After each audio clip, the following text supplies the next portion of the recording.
अपने बुरे वक्त से बचने के लिए ये लड़की एक बड़े उम्र के आदमी से शादी तो कर लेती है, पर उसने कभी सोचा भी नहीं था कि उसे अपने ही पति के बेटे से प्यार हो जाएगा। मूवी शुरू होती है फॉस्को से, जो एक ट्रक चलाने वाला बिजनेस ओनर है। उसने हाल ही में एना से शादी की है, जो उससे उम्र में बहुत छोटी है। फॉस्को की फैमिली को ये रिश्ता थोड़ा अजीब लगता है। उन्हें शक है कि एना ने सिर्फ पैसों के लिए हाँ की है, क्योंकि उसे अपनी छोटी बेटी सैंटिना का ख्याल रखना है। पर सब लोग बुरे नहीं है। फॉस्को की बहन फर्नांडा एना का अच्छे से वेलकम करती है और सैंटिना को भी संभाल लेती है, ताकि नया कपल अपना हनीमून मना सके। वहीं दूसरी तरफ फैमिली फोटो के टाइम फॉस्को का बेटा लिवियो काफी परेशान दिखता है। उसे लगता है कि एना कोई नई शुरुआत नहीं है, बल्कि उसे देखकर उसे अपनी मर चुकी माँ की याद आती है, जो सिर्फ दर्द देती है। सेलिब्रेशन खत्म होते ही जैसे ही फॉस्को और एना हनीमून पर निकलने वाले थे, अचानक वहाँ फॉस्को का एक दोस्त आ टपकता है। फॉस्को बिना सोचे समझे उसके साथ निकल जाता है और एना से जल्द वापस आने का वादा करता है। उसके जाने के बाद लिवियो घर आता है और एना उसे दोस्ती करने की कोशिश में पूछती है कि उसे गिफ्ट में क्या चाहिए। लिवियो बस एक हल्की स्माइल के साथ कहता है कि वो बस ये चाहता है कि उनकी आपस में थोड़ी बनने लगे। दूसरी तरफ फॉस्को और उसका दोस्त पुरानी कब्रों को खोदकर कीमती चीजें चुराने के गैर कानूनी काम में लगे होते हैं। उस रात वो बड़ी मुश्किल से पुलिस के हाथों से बचते हैं और देर रात घर पहुंचते हैं। अगले दिन सफर शुरू करने से पहले फॉस्को एना के साथ थोड़ा वक्त बिताता है। कुछ दिन बाद जब लिवियो बीच पर दोस्तों के साथ मजे कर रहा होता है, तब स्टेला नाम की एक शर्मीली लड़की चुपके से उसके स्कूटर पर एक नोट छोड़ देती है।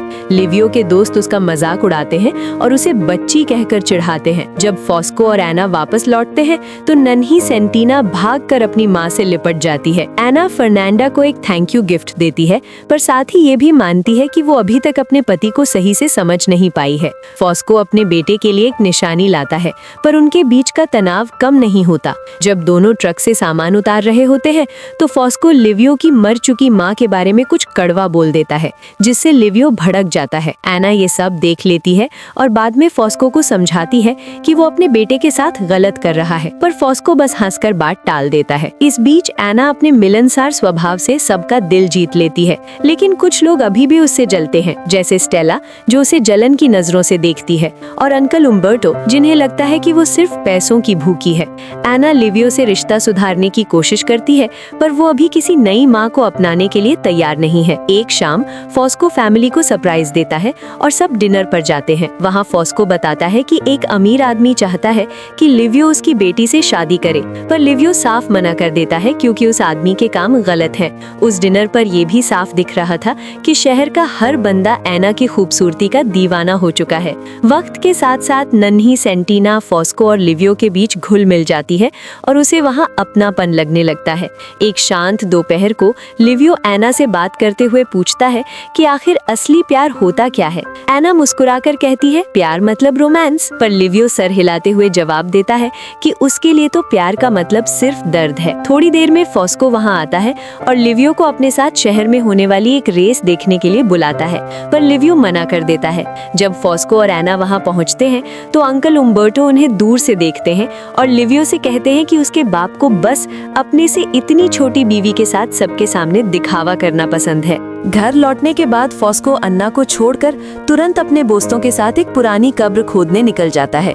इस बार उनकी किस्मत चमक जाती है, क्योंकि उन्हें कुछ पुरानी और कीमती निशानियां मिल जाती हैं।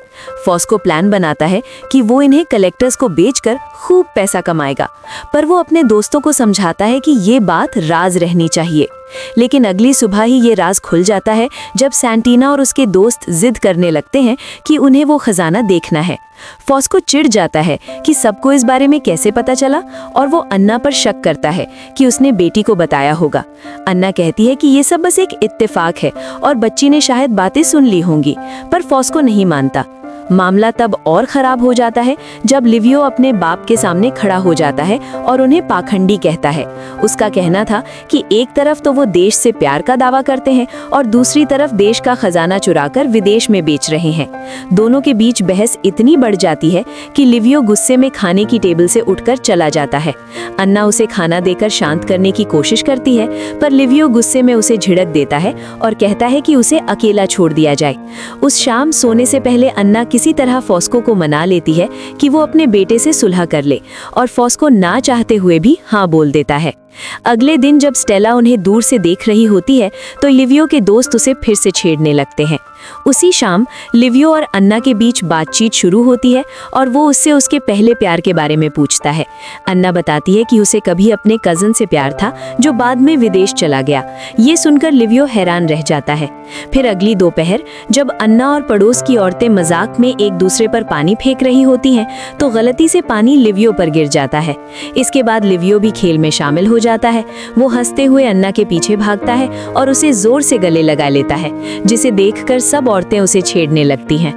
लेकिन खुशी का ये मौका ज्यादा देर नहीं टिकता, क्योंकि पड़ोसी आकर बुरी खबर देते हैं कि पुलिस ने फॉस्को को पकड़ लिया है। अन्ना और लिवियो तुरंत स्टेशन भागते हैं, जहां फॉस्को उन्हें भरोसा दिलाता है कि वो कुछ ही दिनों में बाहर आ जाएगा। हालांकि अन्ना को जल्द ही पता चलता है कि फॉस्को के दोस्त डर के मारे पीछे हट गए हैं और कोई मदद करने को तैयार नहीं है। दिन गुजरते गए पर फॉस्को जेल में ही रहा। जब अन्ना उससे दोबारा मिलने गई तो फॉस्को ने बताया कि पकड़े जाते वक्त उसने एक पुलिस ऑफिसर पर हाथ उठाया था। फिर भी वो अन्ना को हिम्मत बंधाता है और सब ठीक करने का वादा करता है।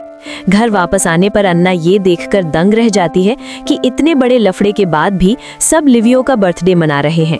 जब फर्नांडा से अपनी चिंता जताती है तो उसे वही पुराना जवाब मिलता है कि सब ठीक हो जाएगा। अन्ना शांत हो जाती है और उस रात लिवियो के कपड़े फोल्ड करने में उसकी मदद करती है। दोनों के बीच एक सुकून भरा पल बीतता है, पर तभी स्टेला वहां बर्थडे विश करने आ टपकती है। सुबह होते ही लिवियो को सच पता चल जाता है कि उम्बर्टो ने ही फॉस्को की चुगली की थी और वही उसकी गिरफ्तारी की वजह है। घर लौटते वक्त लिवियो देखता है कि अन्ना किसी अनजान आदमी से बात कर रही है। पूछने पर अन्ना बताती है कि वो आदमी फॉस्को को छुड़ाने की कोशिश कर रहा है, पर लिवियो ये सुनकर खुश नहीं होता, क्योंकि उसे लगता है कि उसके बाप के साथ जो हो रहा है वो उसी के लायक है। उस शाम एना देखती है कि लिवियो बाहर एक बेंच पर अकेला बैठा है और काफी परेशान दिख रहा है। जब वो आराम से उसके पास जाती है तो लिवियो अचानक उसे गले लगा लेता है और कहता है कि वो डरा हुआ और फिक्रमंद है। अगले दिन जब एना औरतों के साथ काम कर रही होती है, वो घर के अंदर कुछ बॉटल्स लेने जाती है। लिवियो भी घर के अंदर ही होता है और एना उसे अपनी आंख मलते हुए देखती है।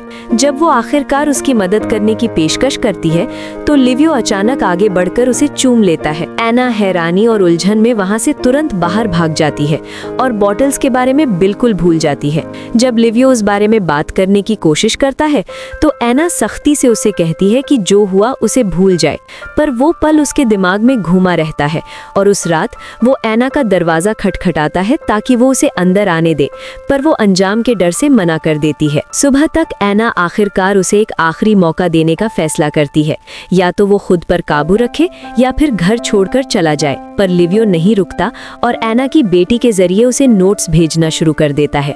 गुस्से में भरी एना उस शाम गैराज में उसका सामना करती है और कहती है कि जब तक उसके पिता वापस नहीं आ जाते उसे अपने अंकल के पास रहने जाना होगा। पर जाने की बजाय लिवियो एना पर इल्जाम लगाता है कि वो उससे अपने प्यार का इकरार करने से डर रही है। इस इल्जाम से भड़क कर और अपनी बात ऊपर रखने के लिए वो लिवियो को थप्पड़ मार देती है, पर लिवियो फिर भी उस रात नहीं जाना चाहता। खुद को किसी काम में लगाए रखने के लिए वो अपने दोस्तों के साथ एक बार से फुटबॉल टेबल चुराकर बीच पर ले जाता है, जहां वो रात भर खेलते हैं।